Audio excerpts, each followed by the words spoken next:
चलिए जी, good afternoon and welcome with a new chapter. आज हम नया चैप्टर कर रहे हैं। लास्ट हमारा चैप्टर एक थ्योरी का खत्म हुआ था, ठीक है। उसमें 2 टॉपिक रह गए, वो किसी और दिन कर लेंगे। 3 दिन लगातार हमारी थ्योरी चली थी। और पिछला हमारा जो चैप्टर हुआ न्यूमेरिकल, कैश बुक का न्यूमेरिकल हमारा खत्म हुआ था, ठीक है। मंडे को आपका टेस्ट, आपको पता है अब क्या क्या है? कैश बुक का और फर्स्ट थ्योरी वाले चैप्टर्स का एमसीक्यू भी पूछूंगा, ठीक है। मैं पहले बोल देता हूँ, इधर देख लो क्या क्या टेस्ट में पूछा जाएगा। हाँ जी, ओरल टेस्ट होता है अकाउंट्स का, बताऊंगा आपको। ओरल टेस्ट होता है थ्योरी का, कोई थ्योरी का कोई ओरल टेस्ट नहीं होता। टेस्ट होगा जी आपका चैप्टर नंबर 1 का। और कैश बुक का चैप्टर नंबर कौन सा है? कैश बुक का चैप्टर नंबर कौन सा है? 7, 11। तो चैप्टर नंबर 1 और 11 का टेस्ट होगा। देख लो जी क्या क्या आएगा। एमसीक्यू भी आएंगे 5-6, थ्योरी के क्वेश्चंस भी पूछूंगा पहले चैप्टर में से, कैश बुक के चैप्टर में से भी, फर्स्ट चैप्टर में से भी। थ्योरी के मतलब कि पैराग्राफ, जैसे कि ऑब्जेक्टिव ऑफ अकाउंट्स बताओ, या फिर सब फील्ड ऑफ अकाउंटिंग बताओ। और तीसरा जो प्रैक्टिकल है वो तो आएंगे ही आएंगे। प्रैक्टिकल के 2 क्वेश्चंस होंगे कैश बुक के। प्रैक्टिकल के 2 क्वेश्चंस होंगे कैश बुक के। हो सकता है दोनों डबल कॉलम कैश बुक के हो, या हो सकता है एक डबल कॉलम का एक पैटी कैश का, मंडे को। और हो सकता है कि एक सिंगल कॉलम का हो एक डबल कॉलम का, कुछ भी कॉम्बिनेशन हो सकता है। 2 प्रैक्टिकल क्वेश्चंस, 1 या 2 theory question, 6-7 MCQ questions. Total 30-35 number का टेस्ट हो सकता है। टेस्ट होगा 1 घंटे का। मैं पहले ही बोल रहा हूँ, मेरी बात सुन लो एक बार। टेस्ट 1 घंटे का होगा, लेकिन याद रखना टेस्ट ऑन एन एवरेजली 1.25 घंटे में पूरा होगा। तो अब आप अपनी प्रैक्टिस करो, अपने आप स्पीड बढ़ाना। मैं दूंगा 1 ही घंटा, समझ रहे हो। टेस्ट में डालूंगा 1.25 घंटे के हिसाब से, 75 मिनट के हिसाब से। आपको अपनी स्पीड बढ़ानी है। वो वाला टेस्ट आपको 15 या 10 मिनट जल्दी करना है 1 घंटे में। तो अब आपके पास 2-3 दिन और हैं पड़े। 2-3 दिन पहले बता दिया था मैंने। अपनी प्रैक्टिस कर लो, कॉन्सेप्ट स्ट्रॉन्ग कर लो, स्पीड भी मेंटेन करनी है और टेस्ट भी। चलो नए चैप्टर पे आ जाओ। Books of original entry, special purpose subsidiary books, cash book का नेक्स्ट चैप्टर है ये।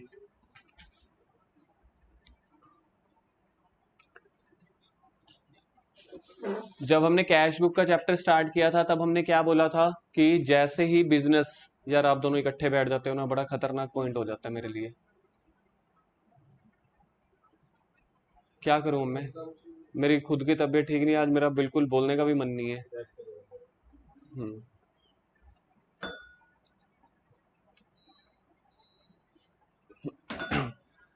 जैसे बिजनेस हमारा छोटा होता है तब हम एक ही बुक बनाते हैं। गुरकिरत, आज के लिए देखो रिक्वेस्ट, समझ लो रिक्वेस्ट करता हूँ, आप सबसे पीछे बैठ जाओ। मतलब मुझे ना ऐसे देख के ही डिस्टरबेंस हो रही है। हाँ, वो आप हंस भी रहे हो ना, मेरे को हंसी भी नहीं आज बर्दाश्त हो रही। जैसे बिजनेस हमारा छोटा होता है तब हम एक ही बुक बनाते हैं जिसको बोलते हैं जर्नल। अब मेरे को एक बात बताओ, अगर आप लोग दुकान खोलोगे, बिजनेस खोलते हो, हमेशा हमारा बिजनेस उतना होता है कि टाइम के साथ ग्रो करता है? ठीक है, आप अपने एम्प्लॉयज बढ़ा देते हो, स्टॉक बढ़ा देते हो, बिजनेस में कैपिटल ज्यादा इन्वेस्ट करते हो, ठीक है। तो जैसे जैसे बिजनेस बड़ा होता चला जाता है ना, तब हम एक ही बुक में सारी अकाउंटिंग एंट्रीज नहीं कर पाते। तब हमें क्या करना पड़ता है, अपनी बुक्स ऑफ अकाउंट्स भी ज्यादा करनी पड़ती हैं। डिम्पल, समझ में आया क्या पॉइंट है? एक बार बोलना। हाँ हाँ, अभी जो मैंने समझाया है। हम्म हाँ, उसमें सब्सिडरी बुक्स बनानी पड़ेंगी। प्रिया, बोल सकते हो एक बार, क्या अभी बेसिक्स हमने डिस्कस की है?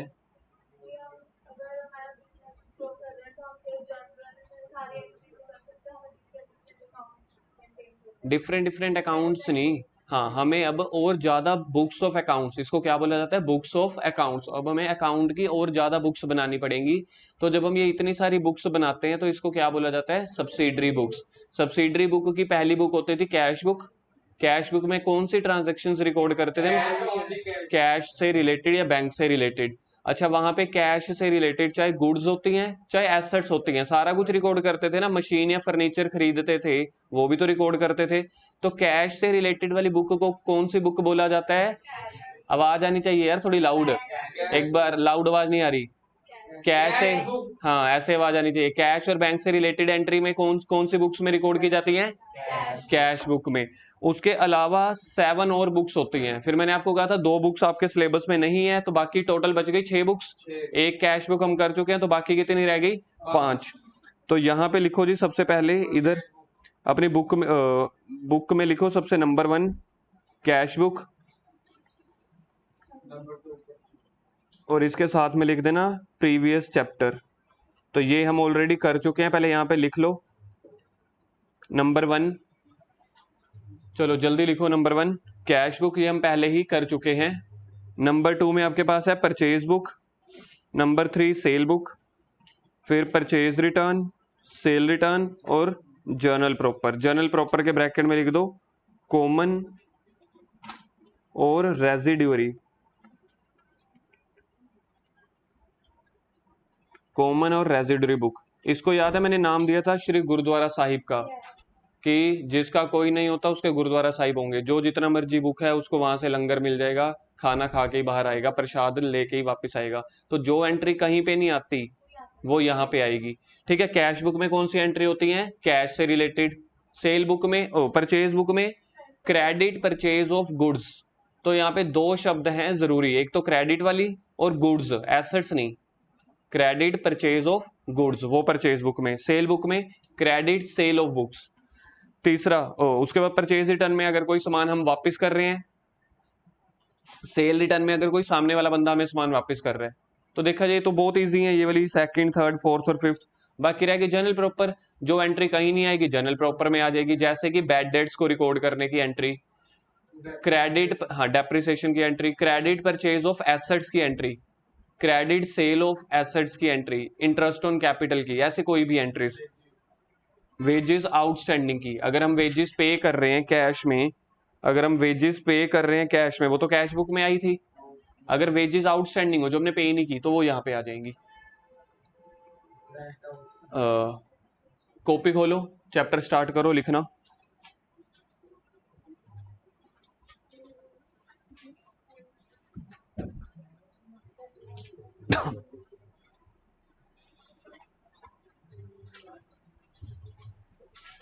लास्ट जो आपका चैप्टर हुआ ना, हमेशा लास्ट चैप्टर के बाद अपने 5-6 पेजेस छोड़ दिया करो। कई बार मुझे जब आपको रिवीजन करवाऊंगा ना, तो नए क्वेश्चंस भी ऐड ऑन करवाऊंगा, ताकि आपके एक जगह पे ही सारे क्वेश्चंस हो जाया करेंगे। तो लास्ट आपका न्यूमेरिकल चैप्टर कैश बुक था ना, तो उसके बाद ना 5-6 पेजेस छोड़ देना। रिवीजन के टाइम पे न्यू क्वेश्चंस और आपको करवाऊंगा किसी और बुक के अपने बना के, तो वो एक ही जगह पे कवर अप हो जाएंगे। चलो हर्ष करो स्टार्ट। अभी के लिए बुक बंद कर दो, अभी जरूरत नहीं पड़ रही, 10 मिनट के बाद जरूरत पड़ेगी। फिर से बोल रहा हूं, एक बार लास्ट में रिपीट कर रहा हूं, पिछला जहां पे चैप्टर हुआ है उसके बाद 6-7 पेजेस छोड़ देना नए क्वेश्चंस के लिए जो रिवीजन करवाऊंगा। अब चैप्टर का नेम लिखो, चैप्टर नंबर 12 सब्सिडरी बुक्स। हाँ जी, प्रैक्टिकल चैप्टर है यार। लिखो चैप्टर नंबर 12 सब्सिडरी बुक्स, उसके नीचे लिखो मीनिंग एंड इंट्रोडक्शन। पहली हेडिंग है meaning and introduction.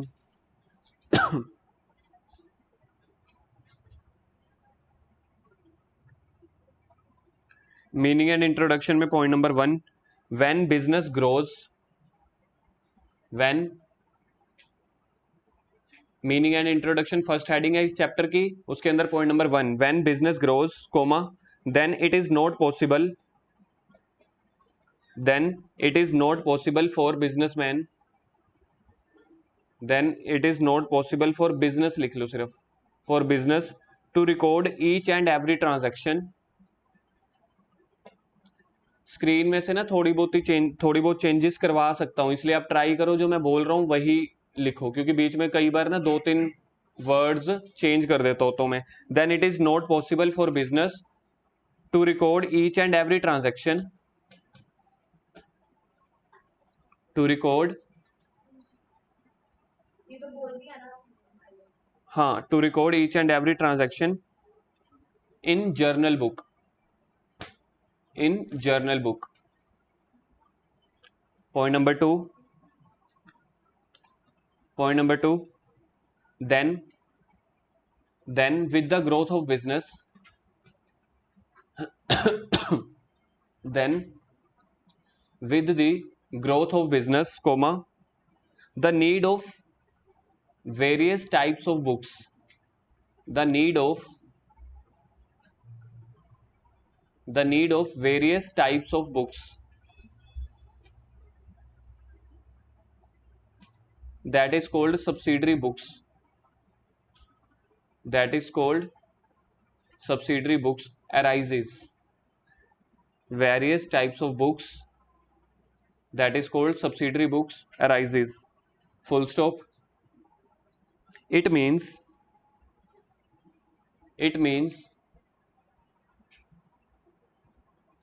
different books of accounts. It means different, क्या बोला था मैंने? Different books of accounts are prepared. Different books of accounts are prepared for different types of transaction. For different type of transactions. Next point number 3. हाँ लिखो total 8 types of subsidiary books. Total 8 types of subsidiary books, comma, but in our syllabus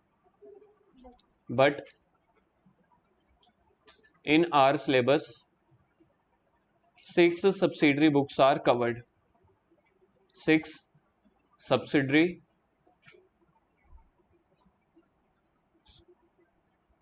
subsidiary books are covered. Point number 4 में ये heading डालो, types of subsidiary books, capital letter में लिखना बड़ा बड़ा, types of subsidiary books.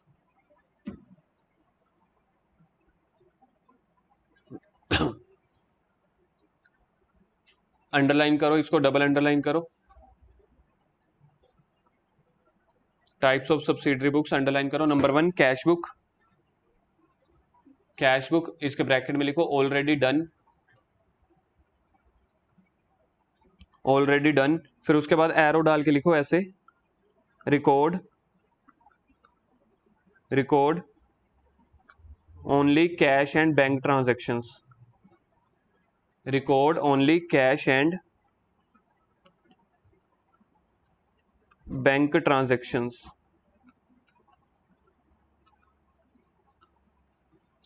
Number 2 purchase book. Number 2 purchase book, इसके bracket में लिखो record only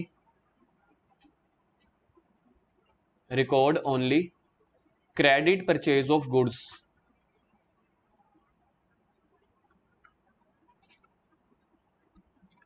record only credit purchase of goods.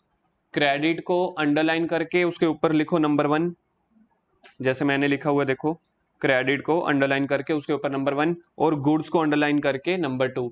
मुझे बताओ गुड्स और एसेट एक ही चीज होती है कि डिफरेंट चीजें होती हैं अकाउंट्स में? ठीक है, तो यहाँ पे मैंने गुड्स लिखवाया, एसेट्स नहीं.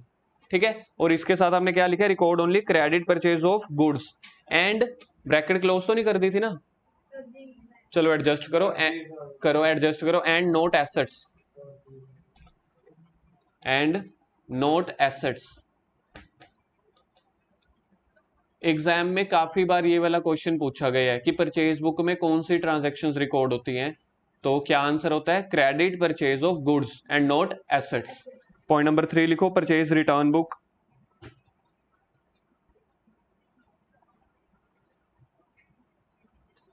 परचेज रिटर्न बुक के ब्रैकेट में नहीं मैं लिखवा रहा, बस जो गुड्स हम वापस करेंगे सिर्फ वही. परचेज में हमारे पास सामान आता है कि जाता है? ठीक है, परचेज रिटर्न में क्या होगा, सामान जाएगा ना. समझ लो 10 पीसेस में से कोई एक पीस डिफेक्टेड है तो हम वापस कर देंगे, तो वो उसको रिकॉर्ड कर देंगे परचेज रिटर्न बुक में. Fourth sale book, record only credit sale of goods. Point number 4 sales book, इसमें भी क्रेडिट को नंबर 1 डाल देना और गुड्स को नंबर 2. बस उस रहने दो, कर दो। क्रेडिट सेल ऑफ गुड्स, देखा जाए परचेज बुक और सेल बुक में क्या एक डिफरेंस निकला? परचेज बुक में परचेज है, सेल बुक में सेल है। कौन सी? क्रेडिट। और क्या की? गुड्स की। ठीक है। Point number 5 cell return book. Point number 5 cell return book. Point number 6 journal proper book. और इसके ब्रैकेट में लिखो सिक्स्थ जो है जर्नल प्रॉपर बुक है। यहाँ सिक्स्थ बुक को जर्नल बुक नहीं बोलना, जर्नल प्रॉपर बुक बोलना है। और इसके ब्रैकेट में लिखो for recording all other remaining transactions. For recording all other remaining transactions. For recording all other remaining transactions. 7th और 8th लिख लो, जैसे यहाँ पे मैंने लिखा हुआ ना। 7th और 8th बुक का नाम क्या होता है? नहीं, याद नहीं रखना, पर फिर भी आपको पता होना चाहिए। कई बार ना एमसीक्यूज में पूछ लेते हैं, एमसीक्यूज में ना जान के ये वाली बुक्स का नाम डाल देंगे, बिल रिसीवेबल, बिल पेबल, ताकि आपको ये नहीं लगना चाहिए ना किसी दूसरी दुनिया की बुक्स हैं। तो वो जो 7th 8th बुक्स होती हैं वो ये होती हैं, bill receivable book, bills payable book, note in syllabus. लिख ली हर्ष 7th 8th? बिल रिसीवेबल मतलब कि डेटर्स की ट्रांजैक्शन को रिकॉर्ड करने के लिए, बिल पेबल क्रेडिटर की ट्रांजैक्शन को रिकॉर्ड करने के लिए।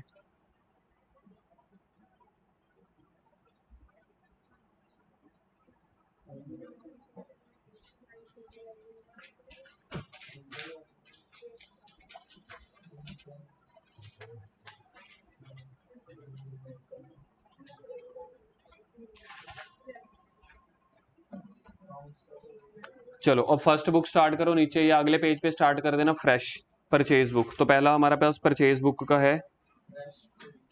परचेज बुक समझ आ जाएगी, सेल बुक भी वैसे ही होती है। परचेज रिटर्न, सेल रिटर्न कोई ज्यादा खास नहीं होती। तो पहली बुक और जो 6वीं बुक है मेन वही है इस चैप्टर में, बाकी सारे 4 तो ऐसे ही उनके पीछे पीछे दौड़ते चले जाते हैं। तो लिखो first purchase book. Purchase book में कौन सी ट्रांजेक्शन रिकॉर्ड करते हैं? Credit purchase of goods. तो लिखो इसके अंदर हेयर पॉइंट नंबर 1 लिखो परचेज बुक के अंदर, here only credit purchase of goods, here only credit purchase of goods are recorded. Point number 2, point number 2 cash purchase of goods, cash purchase of goods are not recorded in purchase book because cash purchase of goods are not recorded in purchase book because these are already recorded, these are already recorded in, बताओ कहाँ पे?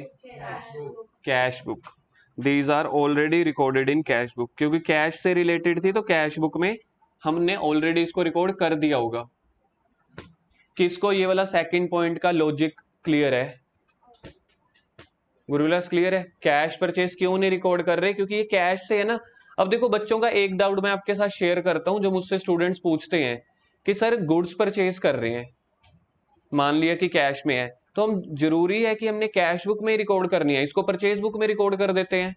तो cash book बनी इसीलिए थी कि cash की कोई भी ट्रांजैक्शन हो, चाहे गुड्स की चाहे एसेट्स की, अगर वो कैश से रिलेटेड है तो कैश बुक में चली जाएगी। तो इसलिए यहाँ पे कंफ्यूजन नहीं क्रिएट करनी कि है तो गुड्स खरीद भी रहे हैं तो कैश की जगह परचेज बुक में डाल दो। जी नहीं, कैश बुक बनी इसलिए थी सारी कैश ट्रांजैक्शन रिकॉर्ड करने के लिए। Point number 3, point number 3 assets purchased either cash or credit। assets purchased, point number 3 है एसेट्स परचेज्ड either cash और credit are not recorded in purchase book.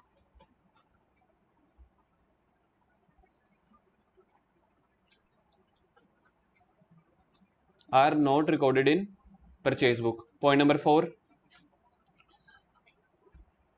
अच्छा पहले मेरे को ये बताओ, एसेट्स परचेज्ड ऑन कैश वो कहां पे रिकॉर्ड होगी? कैश बुक में। Reason, assets purchased and payment given by cheque. Cash book के कौन से कॉलम में?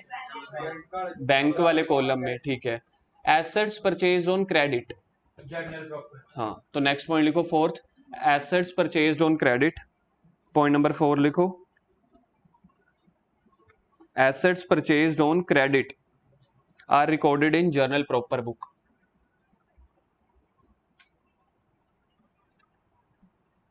आर रिकॉर्डेड इन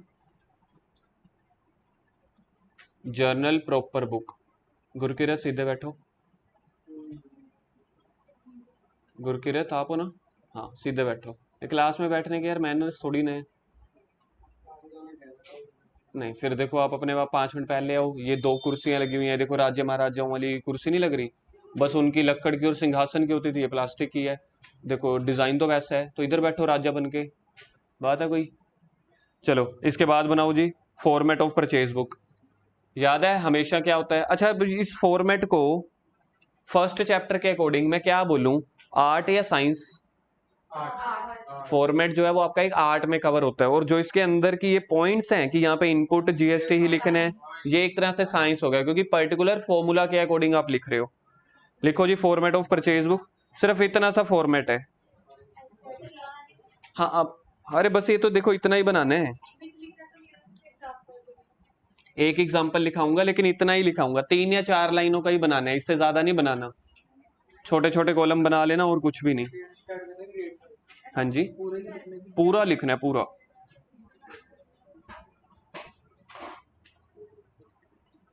एक मिनट अभी शुरू तो नहीं किया ना? फॉर्मेट से पहले एंट्री लिख देना, ये एग्जाम्पल।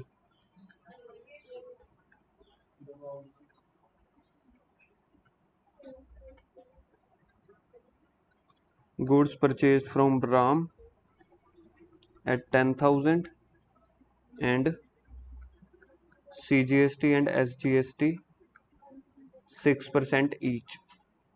एग्जाम्पल के साथ ही लिख लेंगे हम। लिखो गुड्स, फॉर्मेट के नीचे पहले लिखो example, goods purchase from Ram, party का नेम आ गया तो मतलब क्रेडिट ट्रांजैक्शन है ये। सुखमीन हर्ष, आपके लिए मे बी ये नया पॉइंट हो, वैसे तो नहीं होगा, कैश बुक में आया था, जब भी पर्सन का नेम दिया होता है तो उसका मतलब होता है वो क्रेडिट में खरीदी होती है। Goods purchase from Ram at 10,000 and CGST and SGST 6% each।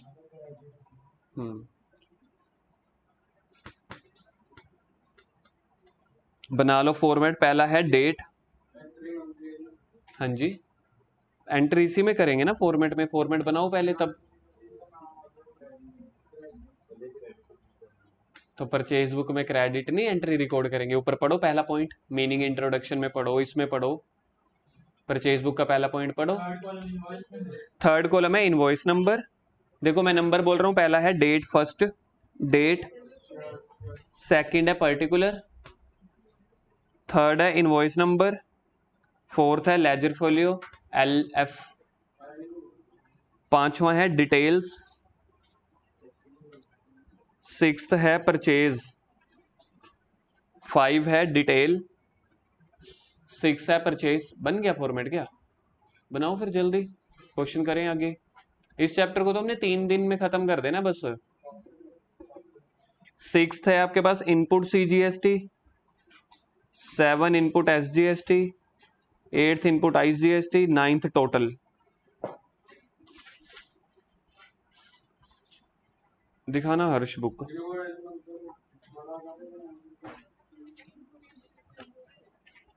Khadi पीती च बनाता हूं ना।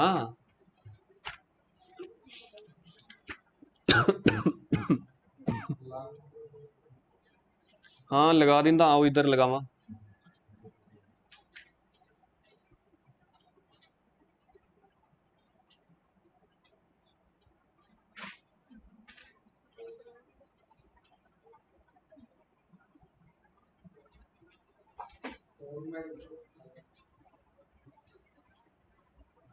हमेशा की तरह गुरकिरत ने फिर से एक हौसला गिराने वाली बात करी, तो गुरकिरत की बातों को ज्यादा सीरियस ना लिया जाए।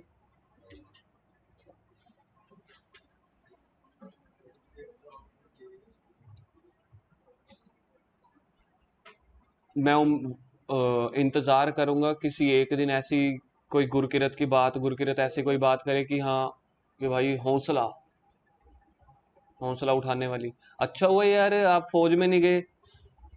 बंदे कहते कारगिल के युद्ध करते हैं, छोड़ो यार बैठते हैं क्या जाना। वो कहते उरी की सर्जिकल स्ट्राइक करते हैं, पाकिस्तान चलते हैं, छोड़ो यार पाकिस्तान वाले सो रहे होंगे, आप भी सोते हैं। बंदा पूछेगा हाउस द जोश, गुरकिरत कहेगा लो सर। हाँ गुरकिरत हाउस द जोश, यस सर।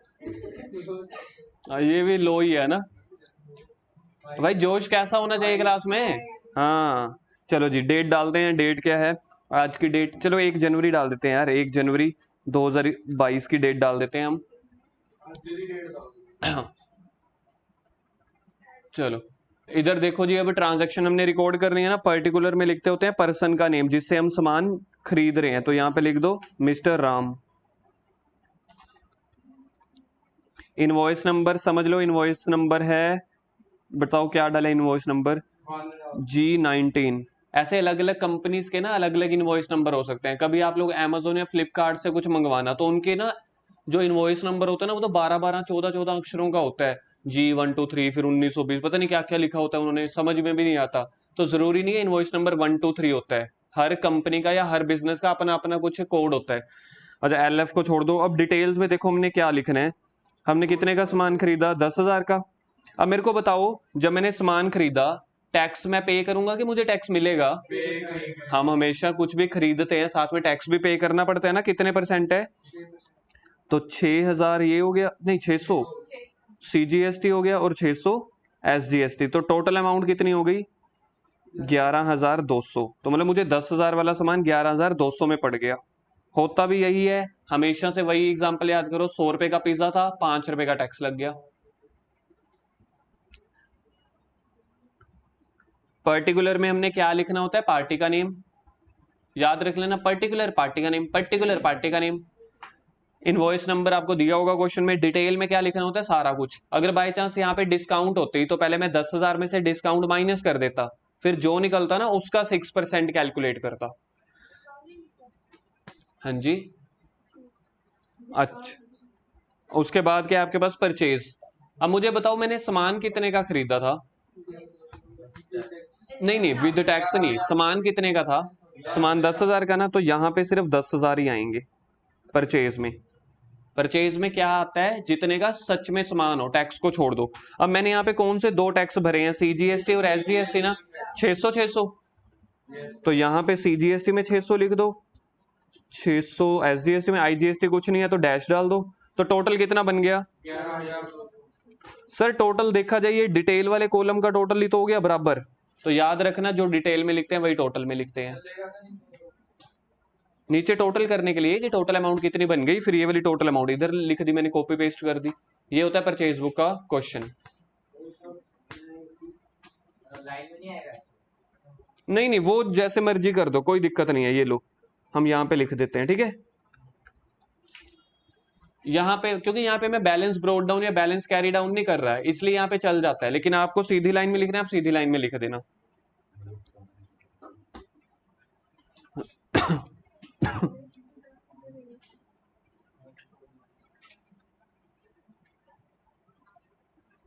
अब इसके बाद आप लोग जर्नल प्रॉपर 2 या 2.5 पेजेस, 2 या 3 पेजेस छोड़ दो, 3 सिंगल सिंगल पेजेस, ठीक है, ताकि जो सेल बुक के या जर्नल प्रॉपर के नोट्स लिखवाऊंगा एक ही जगह पे हो जाएंगे।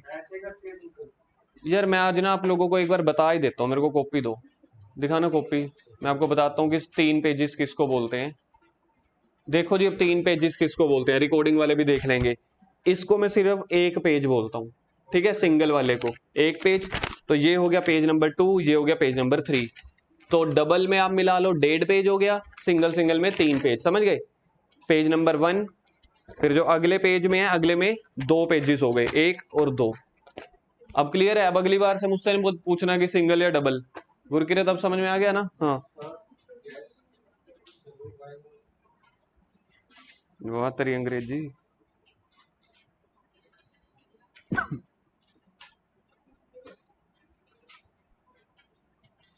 बुक ओपन करो जी, इलुस्ट्रेशन नंबर 1 करने वाले हैं हम। बुक में पता क्या होगा, जैसे हमने एक एंट्री की है ना, वहां पे 4 एंट्रीज दी होंगी। जान के कंफ्यूजन के लिए वहां पे कैश की एंट्री भी दी हो सकती है, एसेट्स की भी, वो कंफ्यूज करने के लिए है। हमें हमेशा क्रेडिट परचेज ऑफ गुड्स की एंट्रीज करनी है।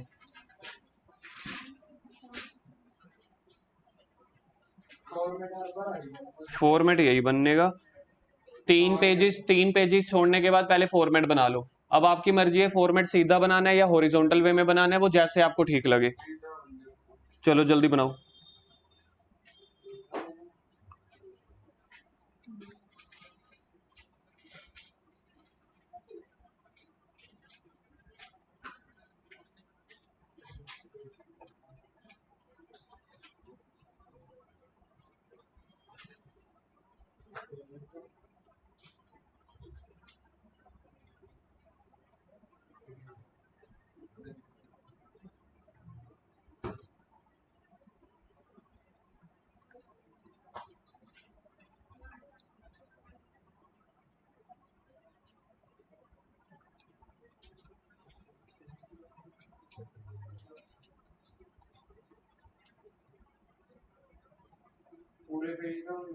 हम्म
कोई है मेरा दोस्त जिसका बन गया वो फॉर्मेट? बन गया, चलिए जी, क्या बात है हैगा इतने मेरा आड़ी है ना। आड़ी जी चलिए। Enter the following transaction in the purchase book of Pawan electric store.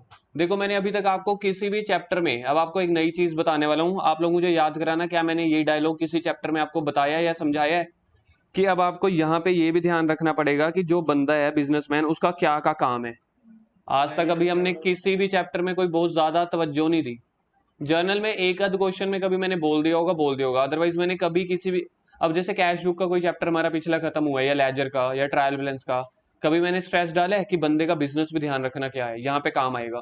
क्योंकि उसका काम क्या है, इलेक्ट्रिक स्टोर का बल्ब ट्यूब फैन ये सब खरीदने का। बाई चांस अगर उसने फर्नीचर खरीदा तो वो इंडिकेशन होगी कि वो उसके लिए एसेट्स है। चलो पहली पढ़ते हैं जून 2 को। सीजीएसटी 6% है हर ट्रांजेक्शन पे। एस टैक्स जो लग रहा है ना, कॉमन ही उसने ऊपर ही बता दिया कि हर ट्रांजैक्शन पे 6% टैक्स होगा। सी और एस, सी की फुल फॉर्म, सी का मतलब होता है सेंटर और एस का मतलब होता है स्टेट। सेंटर यानी कि मोदी सरकार, एस यानी कि अपनी कैप्टन सरकार। Purchase goods from Surya electric store Chandni Chowk Delhi on credit. क्या ये ट्रांजैक्शन रिकॉर्ड होनी चाहिए? बंदा हमारा बिजनेस क्या क्या है, इलेक्ट्रॉनिक का ही, और ये खरीद क्या रहा है, इलेक्ट्रॉनिक वाली चीजें ही खरीद रहा है। देखते हैं ट्यूबलाइट्स टेबल फैन, ये इलेक्ट्रॉनिक वाली चीजें खरीद रहे और वो भी क्रेडिट पे, तो इसका मतलब ट्रांजैक्शन रिकॉर्ड होगी, इनवॉइस नंबर। और उसके बाद ट्रेड डिस्काउंट भी मिल रहा है 20%। अब देख लो जी प्रेजेंटेशन कैसे करनी है। जून नंबर 2 यहाँ पे आ गया, पर्टिकुलर्स। ठीक है जी, क्या क्या चीजें हम खरीद रहे हैं, पहले तो पार्टी का नेम बताओ, किस पार्टी से खरीदा है? तो पहले लिखो सूर्या, क्या था पहले पार्टी का नेम, सूर्या इलेक्ट्रिक स्टोर।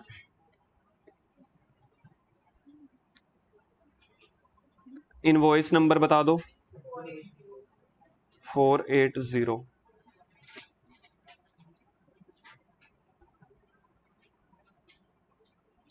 अब देखो जी यहाँ पे आपको क्या लिखना है, क्या क्या हमने सामान खरीदा है। 40 ट्यूबलाइट्स 500 ईच, तो यहाँ पे आप लिख लो ट्यूबलाइट्स 40 × 500। बताना जी ये कितना होता है, 20,000। तो ये डिटेल में लिखो 20,000। देख लो एक बार फॉर्मेट। और क्या खरीदा है हमने, टेबल फैन। टेबल फैन कितने का था,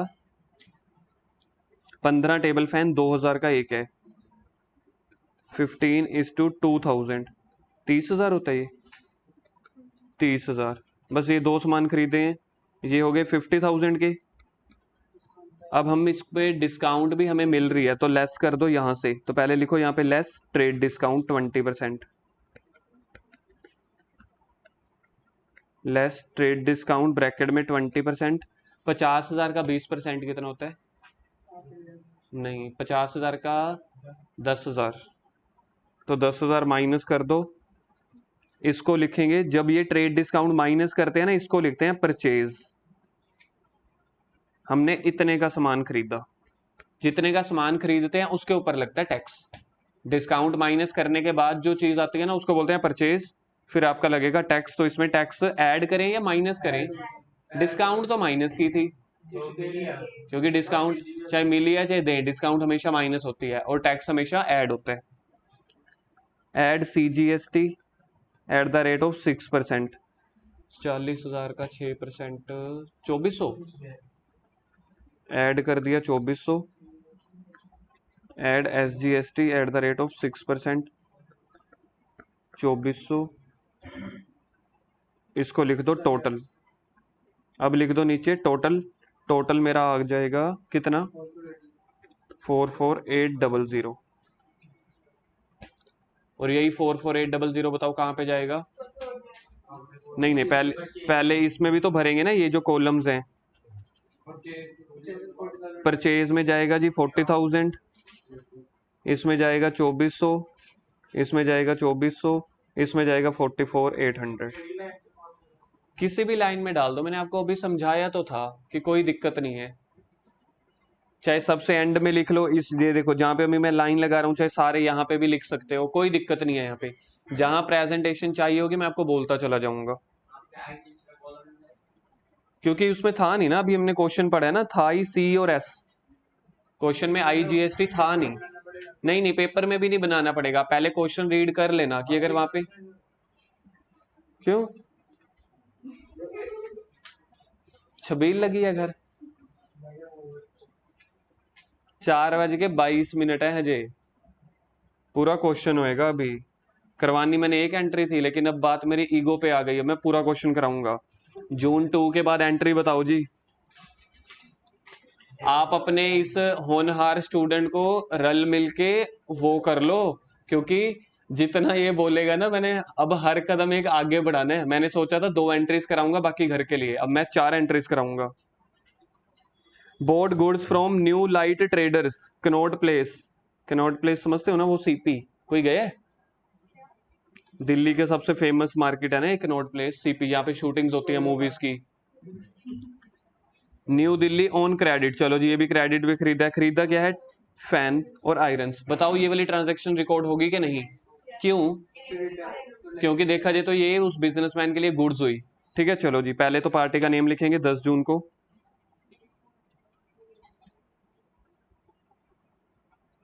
बुक वाले इसके पीछे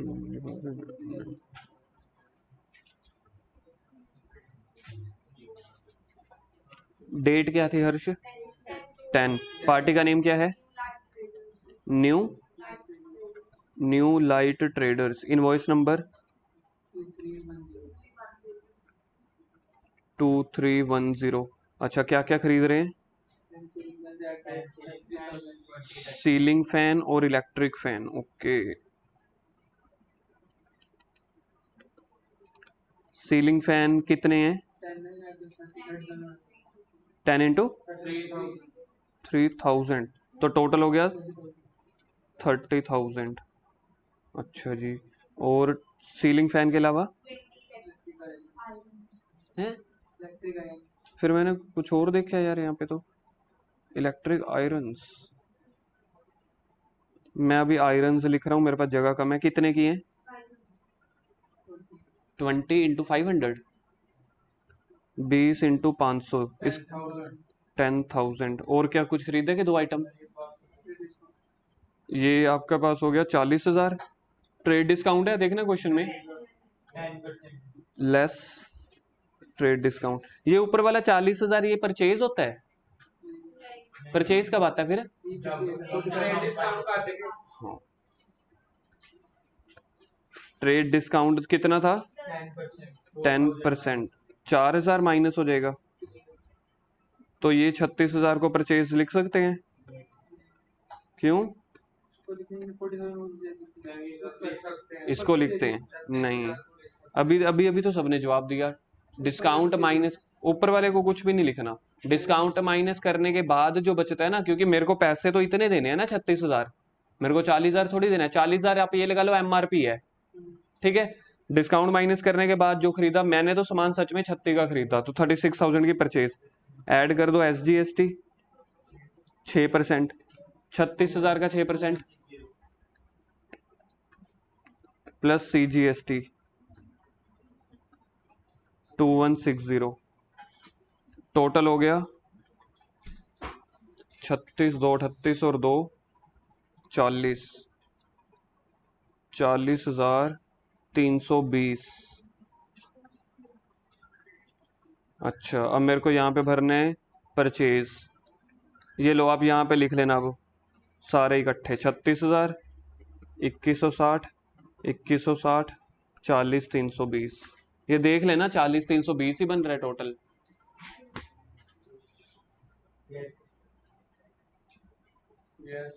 नेक्स्ट डेट बताना। 20 को 20 की एंट्री है, purchase goods from Ravindra electric new Delhi on credit. Bulbs खरीद रहा है, हीटर, क्या ये ट्रांजैक्शन रिकॉर्ड होगी? होगी। नेक्स्ट बताना 22 वाली ध्यान से पढ़ के मेरे को बताओ होगी कि नहीं? क्यों? कहाँ पे लिखा हुआ है? इसका मतलब है कि पेपर में भी आपके पास ना एक एंट्री वो जान के कैश वाली देंगे, तो वो वहां से आपको कंफ्यूजन से बचना है। तो सर इस एंट्री को टोटली इग्नोर कर देंगे? जी हाँ। लास्ट वाली बताओ। अरे भाई सामान खरीद दो, सामान क्या खरीद रहे हैं? सामान भी तो देखोगे ना कि गुड्स हैं कि नहीं। ये तो फर्नीचर खरीद रहा है, टेबल खरीद रहा है, इसकी दुकान क्या की है? बिजली के सामान की ना। अगर ये बंदा टेबल या चेयर खरीद रहा है, इसके लिए एसेट्स हुई, तो ये वाली भी एंट्री रिकॉर्ड नहीं होगी। तो लास्ट आपकी ये वाली एंट्री ही रिकॉर्ड होनी है, ठीक है। ये घर से कर लेना।